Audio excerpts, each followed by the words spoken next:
Ladies and gentlemen, there's been a small debate about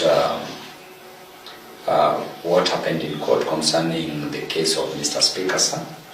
Of course, there's also a little confusion about the release of Mr. Speaker, sir. And some people think that he was released on a bond of 100,000 Kenya shillings. As a matter of clarification, I want to inform Kenyans that he was released on a personal bond of 100,000 Kenya shillings. Means that he was released on a free bond without paying anything.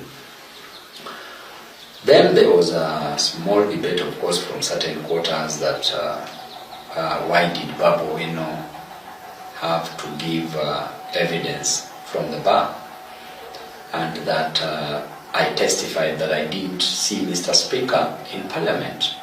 Indeed, I did see him in Parliament, and I was in Parliament. So, and I believe that you also didn't see him in Parliament. Why? Because you learnt about him on the screens, on social media, and that can be AI generated, or we know at best what happens. Even DCI officers would come up with different issues. But be that as it may, the main issue that we want to talk about here now is the slight debate that, as an advocate, why did Babu Owino go out of his way to probably act as a witness? And I want to tell you that there's a simple answer to that.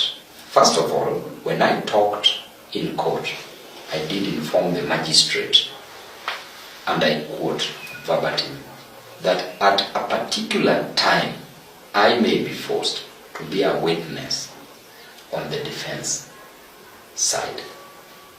That was so clear.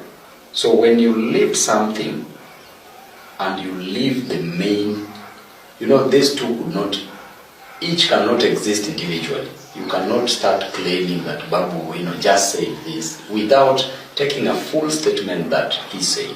So I was very clear, and the magistrate also agreed with it.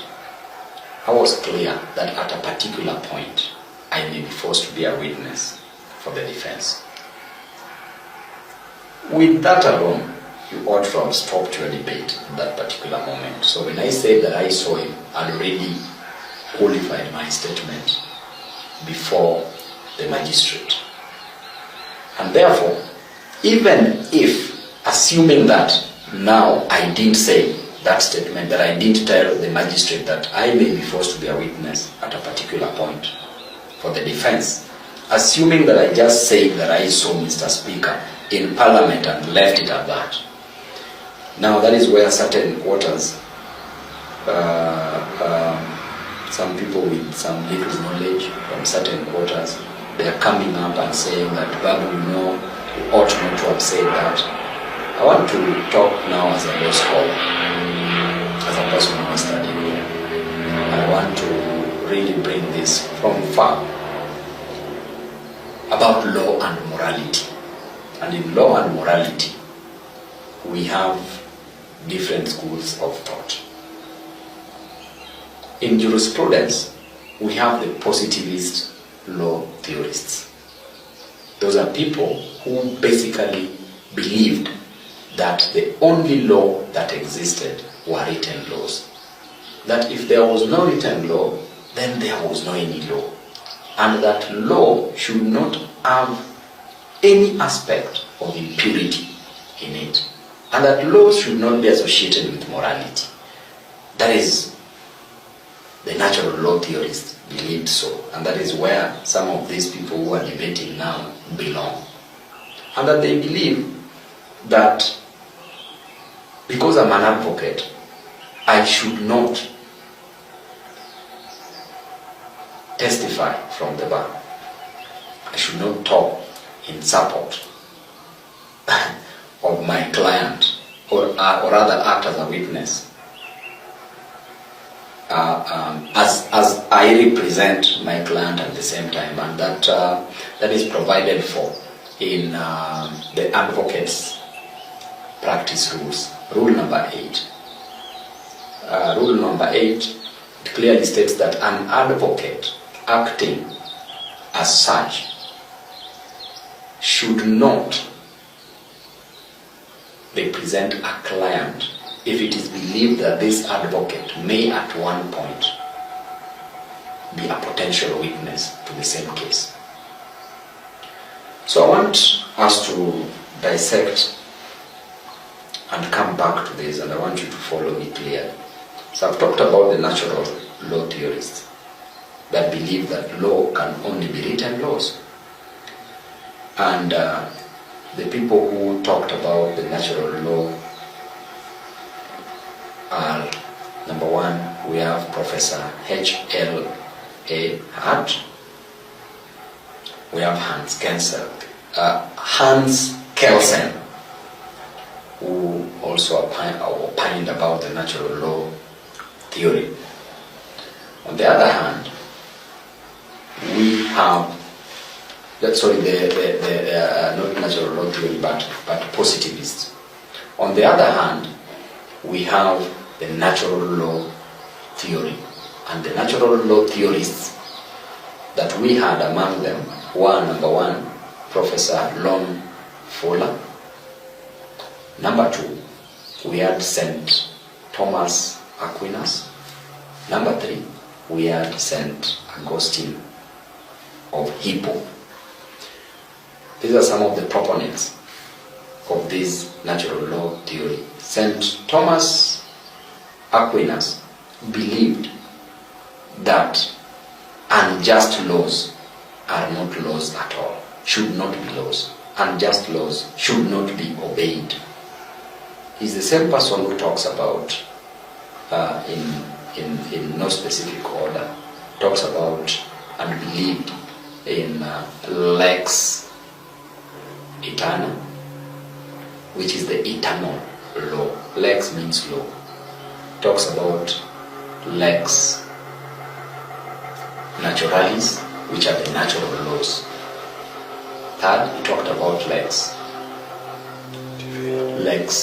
divina, which are divine laws. And lastly, lex humana, which are the laws written by human beings. That is the positive laws. And he believed that as long as the laws written by human beings are not conforming with the natural laws, then that law is unjust law, and that law should not exist. That law should be disobeyed. And this brought a very big debate between two gentlemen, Lon Fuller and H.L.A. Hart. When they came together, they were debating. And the issue of German Holocaust came. So Lon Fuller asked H.L.A. Hart that you believe that only written laws are laws, and then there should be no impunity. Nothing should interfere with those written laws. And he said that, okay, in German, there were written laws that the Jew was supposed to be killed. And number two, that any Jew was not supposed to be helped. Even if you found a Jew dying, then a Jew was not to be helped. Even if it was a child, a woman, a mother, or anybody, then that Jew was not supposed to be helped, was supposed to be left to die. Then those are written laws. Those were written laws then. Then Fuller asked H.L.A. Hart that indeed those written laws existed, we agree. But do you think they were good laws? That if you found a Jew, kill the Jew. And if you found a Jew dying or in need of help, you should not help that Jew. Were they just laws? That is the point that H.L.A. Hart said that indeed it was unfair, and that indeed